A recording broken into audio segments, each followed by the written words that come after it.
Hello, podcast listeners. How is your day, week, month going? I hope it's fabulous. Here in Kentucky, we are in the middle of a pretty dreary stretch of weather, and it can sometimes get you down. But one thing that always puts a smile on my face or pulls me out of a funk is some music. It's that one thing that can universally bring us all together. Lyrics that mean so much to us, and a beat to a song that we feel down deep. This week, I'm sitting down with a Kentucky singer-songwriter, a Central Kentuckian at that, who is not only using his music to get people up and dance, but he's also one of the most positive people I have ever met. From WKYT Podcast, this is Uniquely Kentucky. I'm your host, Amber Philpott. Welcome in Brett Higgins. He is a singer, songwriter. He's a native of Central Kentucky. And the thing that I love about Brett is he always usually has a smile on his face. I don't think I've ever seen him without a smile on his face. And if you need some motivation, this is the guy to go to. Brett, welcome. Thank you. Hey, how you doing? Uniquely Kentucky is about people that are making the place where we live, work, and play better. And you are a guy that I met several years ago because you are one half of the group Prototype. Yes, ma'am. And when I saw you, the one thing that struck me about you is that you were playing in a 5K, which is not the place you typically think about guys in a gig. But the look on your face, I could tell you just want to share your music with anybody that would listen. Is that true? Oh yeah. Especially in the hometown. You know, it's my hometown. You're from Winchester. Oh yeah. You're repping some Winchester gear today, the LA one. Got the LA on the shirt today. Brett, talk to me about music, because how long have you been with Prototype? Like, how long has that been around? So we've been together. I'll give you a backstory real quick. Yeah. So Steve and I, we met in 2009 in a big band. And he actually played the tuba in that band. And the first song that we'd actually written together, called "You Are My Soul," he played the guitar on. So once that fizzled out, we played for until about 2013, and that fizzled out just because we had lives and it was really busy, and it was only two of us booking. So I remember a couple of years later, I was like, man, I want to get back into doing something with just like intimate. I want to try something intimate. I'm tired of the big band thing. And I reached out to him, and we've been doing this for 5 years. Wow. Yeah. I had no idea. Music is crazy nuts right now in Central Kentucky. I mean, Kentucky has always been a place where we have a lot of people who are just musically gifted all the way around. But when I follow you on social media and I follow some other people, man, the talent that's coming out of here, and all genres, right? All of them. Talk to me about that. Talk to me about just the scene in general, because you are all over it. Like, if you want the pulse of what's going on, you are the guy, because you are literally everywhere, like Facebook Living everything. They put me in the midst of everything because they think I can sing. So they're like, hey, man, and they like my energy. They love my energy. So music just makes you feel good. And the scene itself is just, people aren't afraid to do what they love anymore. And they are tired of, not using their voice. So it's a beautiful thing to see these people just coming out of the woodworks, and people just being like, okay, I want to do this too, because I can do it as well. And we're getting strong together. Like, that's the thing. I tell people all the time, it's not a competition. And once we stop treating this like a competition and actually push each other and be there to support each other, it's going to be that much better. And you don't have to go to Nashville to get really good music. You don't have to go to Indianapolis. You don't have to go to Cincinnati. It's right here in Kentucky, and it's just booming. Like, there's so many things I could tell you that are going on right now. I don't really want to tell you a whole lot, but I could tell you some things. So there's some cool things I bet coming down the pike. I think that's great to hear about. There's not any competition, and I can feel that, and I can sense that, because sometimes you always assume everybody is fighting for their piece of the pie. They're fighting for that next gig or the best place to play. But it really sounds like collaboratively, people are just really coming together. And I notice a lot of cross collaboration. People that become friends, and they might write together, they might sing together, they might play together. Yes, ma'am. There's a lot of that. Donnie Bolin is a prime example of like someone that's collaborative. Steve and I, we love him, and we've had him. Like, if we play a show, sometimes we'll have him like in the middle of a set or something like that. Just do a little something. Same with this woman named Kat Pollock. You'll hear about her as well. But Donnie and he had his album. I forget what the last name of his album is. It's About Time, I believe. Mm-hmm. And we did a song together on there. So people were always like, hey, this has you on it. I'm not doing it if you don't come on it. So I just want you on it if that's okay. So like a lot of people are doing that. And it's a beautiful thing. Where does your love of music come from? Is that something that was instilled in you Well, early on? Yeah. Because you exude this love for all things music. So I was raised, in church, and music was always something that was around. My dad played piano at home. We had one of those at the house. My grandmother played the piano at the church, and everybody sang. That was it. And music just, for me, is everything. I mean, I was blessed with that gift, and it makes people feel good, and it makes me feel good that other people feel good because I feel good because I'm doing what I love. What's your style of music? You guys play a little bit of everything, but do you have like a personal style? So, man, I wish I could like bottle it up. I'd say it's like an infusion of jazz, R&B, rock, pop, just all feel good. I just like to say feel good music is really, I don't know if that's okay for me to say, but just feel good music, really. Absolutely. Yeah. Get up out of If your it makes seat you kind feel of good. music? Yeah, oh yeah, get up out of your seat. You can't help but move. Yeah. You took a leap of faith because you were one of those people, because a lot of musicians have to do that. They got to have a day job and then they go beat the streets playing. And you took a leap of faith. So what was that like? Because that has to be so scary. It's scary, but when you have someone there that's like, hey, we can do this. That makes all the difference in the world. So, when Abby was telling me, my wife was like, hey, let's give it a try. You never know. We're young enough, but we're not taking no for an answer. So, and then you've got family that supports you as well. They're like, hey, go ahead. You know what you need to do to get to where you need to be.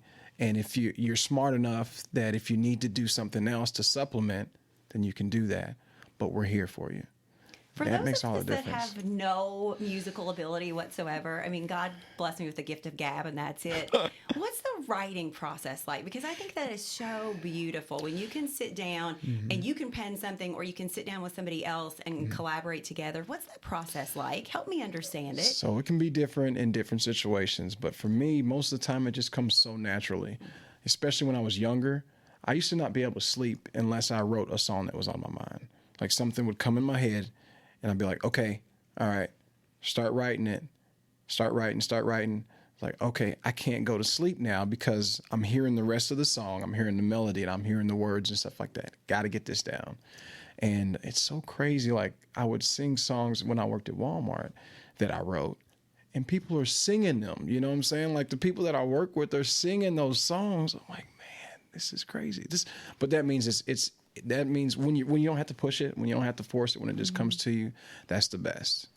And I tell people all the time, when you create, even if you feel like you're not comfortable with what was created, never get rid of it. Never, ever. There's a reason that it was created.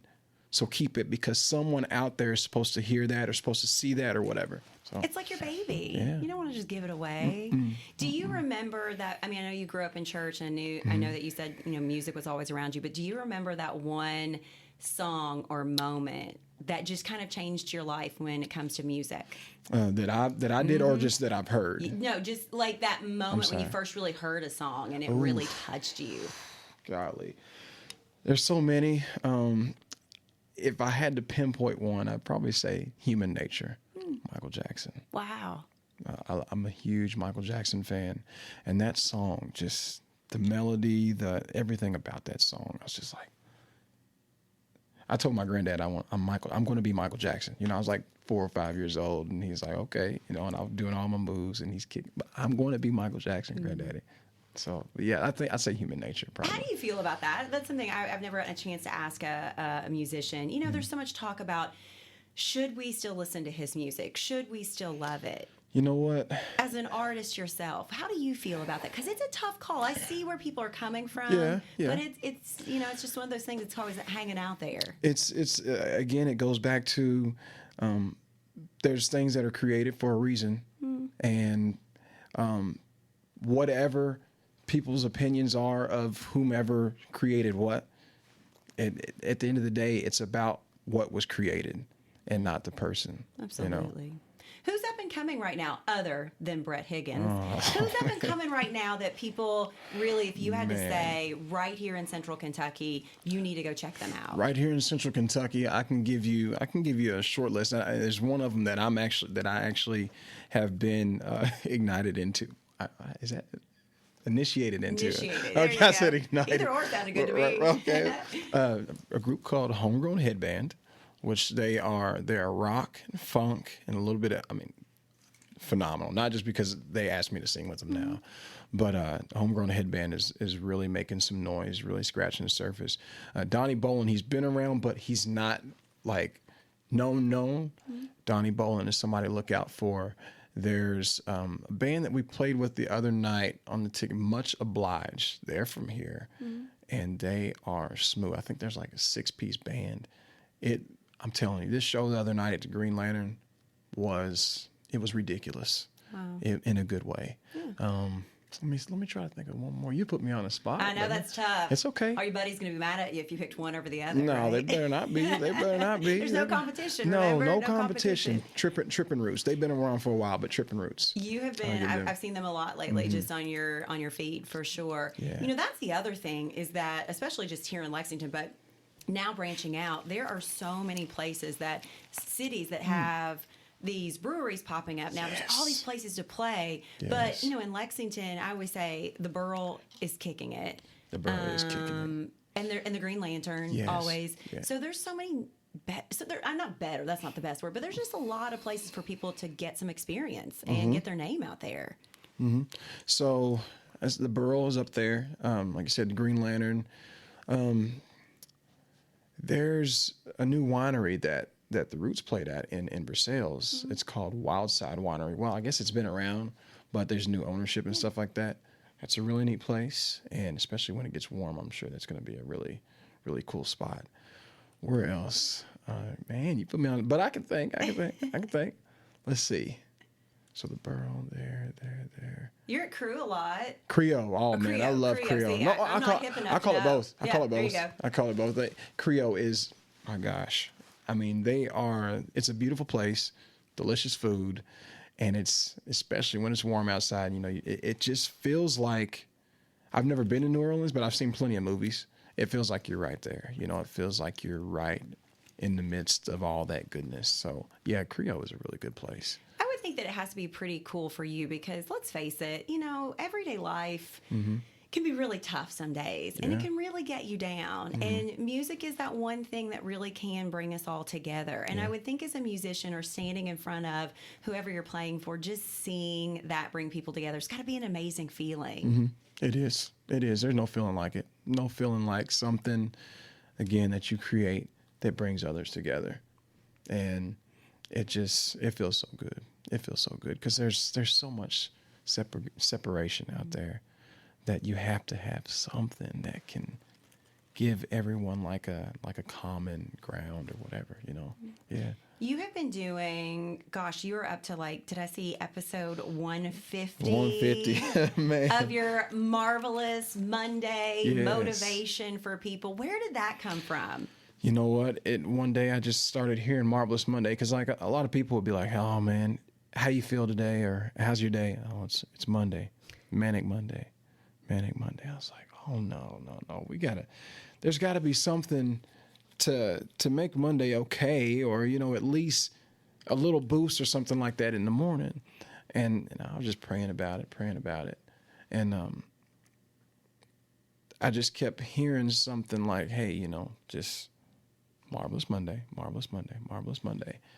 And then I was getting these ideas to do a quote, do a verse, and just maybe some kind of little lesson or whatever happened to you the previous week, and incorporate that into the Marvelous Monday. And here we are 150 episodes later, I'm just carrying on the torch like I'm supposed to do. Every once in a while I'll get a message from someone like, "You may not know that we're watching this, but don't stop, because we are watching, we are paying attention." And people, I don't believe in God or I don't believe in this, but I really appreciate what you're doing, and it's making me think, and it's helping me. Thank you. Stuff like that. You know, I don't force religion on anybody. I don't want to, but yeah, I want everybody to know where I stand and what I believe. But yeah, it's a beautiful thing. Like when you're doing something you're supposed to be doing, you know, you feel it. Yeah, you feel it. You feel it. You know, for all of the pitfalls that Facebook or any really social media can take us down, that's an amazing thing, because you have this platform, and as you said, I'm not forcing it on anybody. It's my platform. You can choose to watch if you want to, or you don't. I love that. I love that you get feedback though from people, because I think that's always cool. You just never know the one person that you might touch, and quite frankly, if you've just touched one person in a day, that's it. You're very open. I also love this about you, about your sobriety. And you just celebrated 4 years. 4 years. February 2nd? February 2nd, yes. That's awesome. Yeah. So, you know, you're a young man. You're in the bar scene a lot. Yeah. I can imagine that that's very tough. And if you don't mind talking about it, I would just love to know, because I think that there are a lot of people probably maybe in your situation or thinking, maybe do I need to stop? What's going on? Talk to me about that choice. Oh yeah. So you know, when I was younger at the church I grew up in, we practiced Lent, and you know, I wasn't Catholic, but people are like, "You're Catholic?" No, but it's a good practice for anybody, you know, to give up something for, was it 40 days or whatever. And I remember that last time I did it, you know, I texted I let a lot of people know, but especially my mother-in-law, and I was like, you know, I'm giving this up for Lent or whatever. And she just sent me a message. She said, "Okay, good for you." She writes it down. She writes everything down. You know, she got all these dates. She just like, this date he did this. You know what I'm saying? So 2/2, like I got a message on the 2nd saying happy 4 years. But she's like, okay, well maybe, you know, you can take it a step further and just give it up for good. It's not like you need it. I never said yay. I never said nay. But 4 years later, you know, I'm still doing it. I said, okay. Like eventually I said, okay, after a year, I guess this is what I'm doing. So, and with the bar scene and stuff like that, I felt like when I used to drink, especially on stage, I would lose control. And when you lose control, you're not your truest self.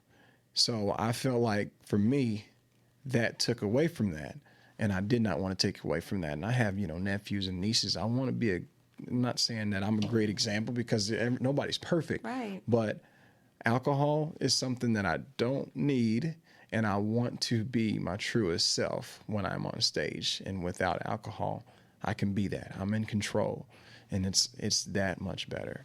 So I tell people all the time, you know, you don't have to give it up, but try doing it on stage without, and just see the difference.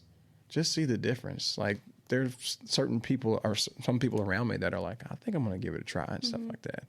I mean, it could be a movement. I don't know. Well, you have a product to put out, and so I can imagine how your product can be completely different, sober, not sober. But I love when people are so open about that, because I do think, again, that's a message that you have to share. Nobody has to listen, but if they do listen, and I always appreciate that about you, because I can only imagine how hard just, you know, the grind is, and like figuring out where the next paycheck is going to come from, and then also being there in the moment. So I've always thought that. You talk a lot about something that is one of my most favorite things that I talk about, is being a bright light, or being the brightest light. Yes. And that seems very important to you. You know, when I got in this job, I never dreamed that the best part of my job was getting to be a light, getting to be a light for other organizations, other people. Yes. You know, just what I represent here at the station. And I think that's so important, because we all have it. And one of the things I talk about is how we really can dim our own light really quickly. Yeah. You're a bright light. How do you do it day in and day out? Where's it come from for you? You know what? It's natural. A lot of it's natural. I just like with telling you, like the writing thing, it just comes to me. It's just something that I have. I don't know if you say it's a gift, or if it's just, I don't know. But people are drawn to me, and that's a gift. And I have to, when people are drawn to me, I have to be a light. And I can't help it, because I'm already bright. It just happens, especially like little kids. Like I go into a store, and it's like I have the brightest or something like that, these kids are just like, wow. They just have this look of wow, even though they can't speak. I guess it's just something that's within me that I can't explain. You know, it's just something. How can people be a better? Well, no, I think it's totally true, because I do think that there are some people that are way more comfortable with that. Some people that aren't, and that doesn't mean that they don't have a bright light. Yeah, it's yeah, just yeah. But how do you think that people can be, brighter lights? Finding out what takes them away from being their truest self. That's a big thing. Just like, going back to sobriety, that was when I was on stage, or when I drank, even socially, I wasn't my brightest light. And, until I stopped drinking, I didn't know that, if that makes sense. Yeah. But once you realize what takes you away from being the brightest, that's when you can be your brightest light. Everybody's got a light. Everybody's light. It's just what it is that holds you back from being that. Yeah. What stops you from turning it up? Yeah. What has been your best moment musically? Man. When my you're on best moment stage, musically. you're in the middle of it, and you're like, whoa, this is what I'm doing. I'm going to tell you, I've had a lot of great moments like on stage, but probably one of my best moments musically didn't have anything to do with me performing. So I'm going to be, I'm going to say that. It was in Winchester. It was street, when they used to do the street dance before Labor Day. There was a person that was in a wheelchair, and they looked like they couldn't walk at all. This music was just banging, banging, banging, banging. Like 5 songs in, this person gets up out of their wheelchair and starts dancing. That's the greatest moment of music for me. Like, we've had plenty of times where we've had folks cry and come up to us after a show or whatever, and like, you just have no idea, where you've taken me with these songs. It just makes them feel so good. That's great. Yeah. But that moment right there is probably my favorite moment. So on the flip side, because I've done plenty of dumb things on live television, what's that worst moment on stage? You're like, I cannot believe, or maybe it's not on stage, but that worst moment, you're like, I cannot believe that has just happened. Oh man, there are so many. There are so many. Well, I guess when I mess up lyrics and stuff like that, and I just go and I'm just like, sometimes I've made a face like, oh my gosh. I keep going, but I know they can see like he's got that oh gosh face on. Oh my gosh, he just messed that up way bad, and just keep going and just down the rabbit hole, like mess up. But the thing about it is, I've learned this a long time ago. The show goes on. So you keep going. They don't know that you're messing up. If you just act like you know what you're doing. Yes. I've been doing that for years on the news. You have to have that confidence about you to go, let's just keep going. We'll get out of this. The song ends eventually, right? It does. That's the longest song in the set, though. That song seems like it's 3 hours long when you're messing up. But yeah, it ends. It'll end. As a singer-songwriter, especially as a writer, is your stuff out there floating around now on people's, EPs, albums, wherever? So we've got our first album that's still circulating. Cool. You Are My Soul. That's on all major platforms. Prototype, You Are My Soul. But this album number 2, oh my gosh, I'm so excited about this album. When does it come out? So it's done. We just don't have the format yet of where we're gonna, what platform and stuff like that. So we're going through that. Hopefully, shoot for maybe April or May. I don't want to rush it. I don't want neither does Steve. Yeah. But so excited about it. Maybe I can email you a track or two after the show, so you can check it out. How do you feel about the way music is coming out these days? Because certainly you can get it out there, but then there also are, I would say, some downfalls to it as well. How does an artist feel about that these days? Well, I just hope artists don't get discouraged when people aren't streaming their music and stuff like that. I really feel that it's coming back around, especially here, to where people want that face-to-face interaction. So, physical copies of what you've got. I wish everybody could afford vinyl. Absolutely. I love vinyl. Oh my gosh. I love Changes vinyl. Everything, doesn't it? Changes the game. Oh my gosh.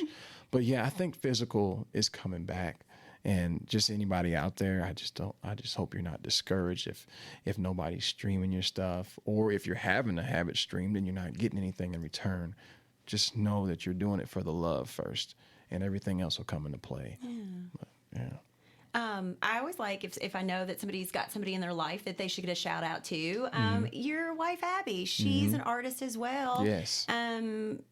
Tell me about her. Tell me about her creativity. And I would think that you two probably feed off of each other through that. Oh, yeah. We're an excellent team with that. Yeah. You know, she's so creative, and it's just beautiful to watch her, like, get out of this shell. You know, she's not the type that is going to be in your face.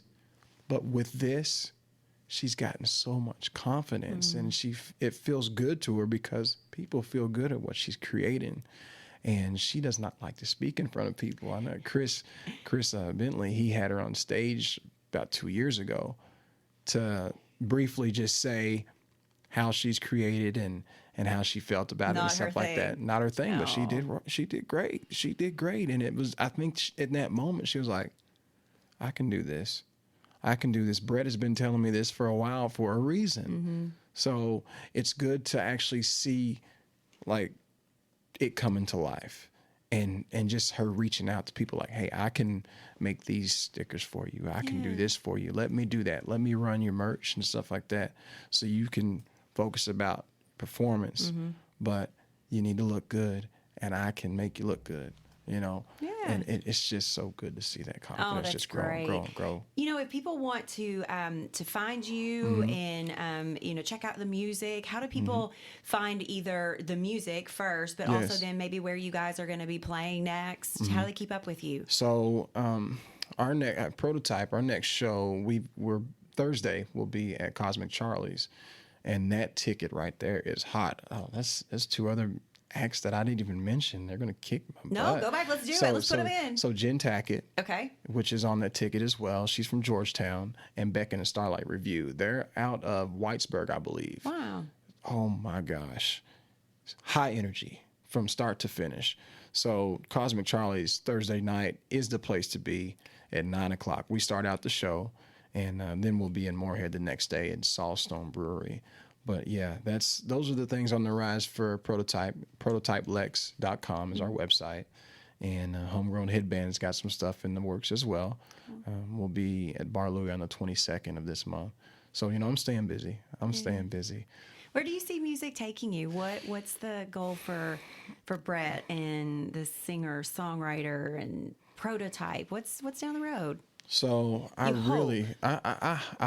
feel I would love to get into like the college circuit, you know, to where we can just go around and play at universities and stuff like that. I feel like that's coming. And this new record, it feels like it's fresh enough for the young crowd, as well as, you know, the demographic of 35 and up.